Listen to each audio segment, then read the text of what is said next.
basketball has really consumed my life for a year. So I feel like it'll be good for me to kind of reflect back on everything that's happened. Like, I feel like I didn't even have time to really reflect on my college career because it ended so fast. I feel like taking some time to myself and really enjoying that and reflecting back. There's no place for it. And we've been professional throughout the whole entire thing, but I've never been called the things that I've been called on social media, and there's no place. Caitlin Clark has revealed she is taking a break from basketball until April. Meanwhile, Alyssa Thomas spoke out about the slurs she received from Caitlin Clark fans. Ryan Aruo, Caitlin will not play off-season basketball 200-plus days until we see Caitlin Clark play basketball again. Allow me to publicly thank the Indiana Fever for putting up such a great fight tonight and for battling back again and again and again all season long. Let me thank Caitlin Clark and Aaliyah Boston and Kelsey Mitchell and all the rest for refusing to say die, refusing to lose, fighting back again and again and again, and playing at a much higher level than they should be at this stage and age. Was I ever entertained? Caitlin Clark also got tackled to the ground in her last game, no surprise there.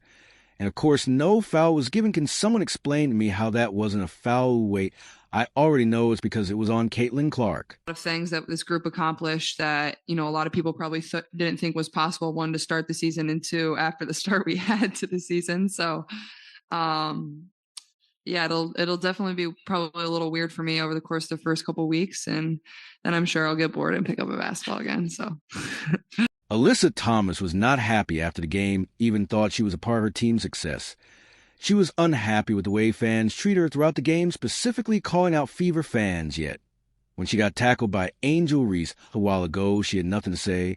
But when it's Caitlin, it's a different story. We don't want fans that are going to degrade us and call us names. I mean, we already see what's happening in the world and what we have to deal with in that aspect. And, we come to play basketball for our job and it's fun, but we don't want to go to work every day and have social media blown up over things like that. It's uncalled for, and something needs to be done, whether it's, them checking their fans or this league checking. There's no time for it anymore. Is Caitlin Clark's decision to rest after a breakout WNBA season a turning point in her career? And what does it mean for the future women's basketball as Caitlin Clark steps off the court for the next 200-plus days? Fans and analysts alike are left wondering how her absence will affect not only the Indiana Fever, but also the WNBA as a whole. Caitlin's decision to prioritize rest over playing overseas or 3v3 basketball signals a shift in her approach to her career.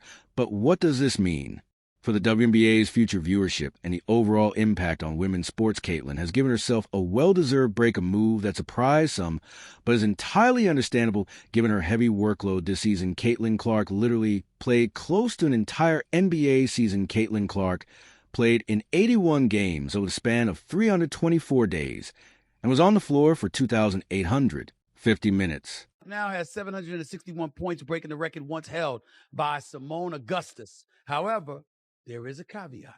Augustus set the mark back in 2006 when the WNBA regular season was just 34 games. Clark broke the record in 39. Let's start by talking about Caitlin's last game. It wasn't just any regular season matchup. This was a playoff game, a moment where everything was on the line, and the pressure was at its highest, facing off against a strong Connecticut Sun team. The odds were stacked against the Fever. However, Caitlin showed up in typical fashion, delivering a performance that proved why she has become such a talked-about player.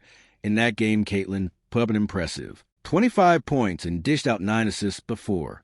Those who watched closely, it was clear that she could have had even more assist time and time again. She set up her teammates with perfect passes, only to watch as they missed easy layups. This wasn't just a case of bad luck. Caitlin's playmaking ability was on full display. She was creating opportunities, finding her teammates in the right spots, and making the game easier for everyone around her. Unfortunately, the shots just weren't falling. I would grade myself. I'm a tough grader. I feel like I had a solid year, but for me, the fun part is, like, I feel like I'm just scratching the surface, and I'm one that's nitpicking every single thing I do. And I know I want to, help this franchise get even better, help my teammates get even better, be better for my teammates. And I know there's a lot of room for me to continue to improve. So that's what excites me the most. I feel like I can continue to get a lot better, and Before we know it, I'm sure we'll all be back here. And the pressure in that game wasn't just on Caitlin's shoulders. The Fever, a team that had struggled throughout parts of the season, was up against a well-rounded and playoff-experienced Connecticut Sun squad. However, Caitlin wasn't one to back down from a challenge in the opening tip. She attacked the basket, took her shots with confidence, and made sure that she gave her team the best chance to win. We got a lot of players, a lot of these wonderful ladies who bust their tail to make the WNBA what it was. Here's the reality. It wasn't what it is. The quality of basketball may have been up to snuff, and you had somebody as popular as Cheryl Swoops who had her own signature shoe, had to deal with Nike and all of this other stuff. But the bottom line is, very few people gave a damn. Caitlin's last game might have ended in disappointment, but her season as a whole was nothing short of phenomenal. This was a year that Caitlin Clark solidified her place as one of the most exciting and talented players in the WNBA. From her scoring prowess to her ability to create for others, Caitlin was the heart and soul of the Indiana Fever. It's important to understand just how impressive of Caitlin's season was, especially considering the high level of competition in the WNBA every team in. The league knew that Caitlin was a player to stop defenses were designed to slow her down, and opposing coaches constantly made adjustments to limit her impact. Yet Caitlin consistently found ways to perform at an elite level night in and night out. It was a lot of fun watching Caitlin Clark's rookie season, which is now over. The Indiana Fever knocked out of the postseason by the Connecticut Sun in a 2-game sweep. And so we got to see the carryover from Iowa transition to the pro game, her ability to help develop a team's cohesion and chemistry. And we saw that work so well as the season went on. Clearly brought like a magnet phenomenal attention to the league, bringing new fans, a committed fan base, not just in her home arena, but bringing fans to away arenas and packing the houses and increasing different venues from smaller to larger because of their presence. It's been fun. Caitlin's ability to score from deep range is perhaps one of Caitlin's ability to score from deep range is perhaps one of her most notable attributes. She has an uncanny ability to hit three-pointers from well beyond the arc, and she does so with incredible efficiency. This forces defenders to play her tight, opening up driving lanes that she can exploit with her speed and ball handling skills. But Caitlin isn't just a scorer. She's also one of the best playmakers in the league regularly, dishing out assists and getting her teammates involved in the offense. In fact, Caitlin's playmaking is one of the reasons she stands out from other top scorers. While many players focus solely on putting points on the board, Caitlin has a unique ability to see the floor and make the right pass at the right time. Her 9 assists in her final game were a perfect example of this.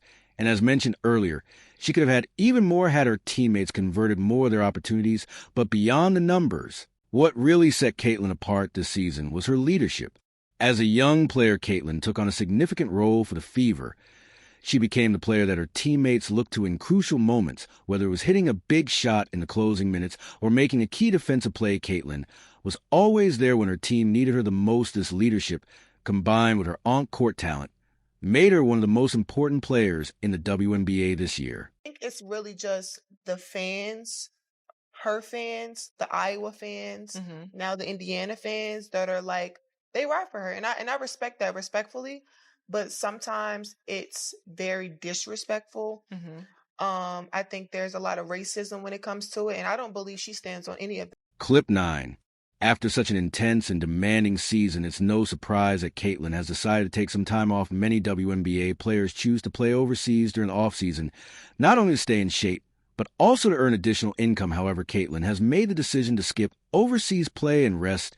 Instead, for her, the choice was clear. She needed a break. It's worth noting that the WNBA season can be incredibly grueling, especially for players who take on as much responsibility as Caitlin does.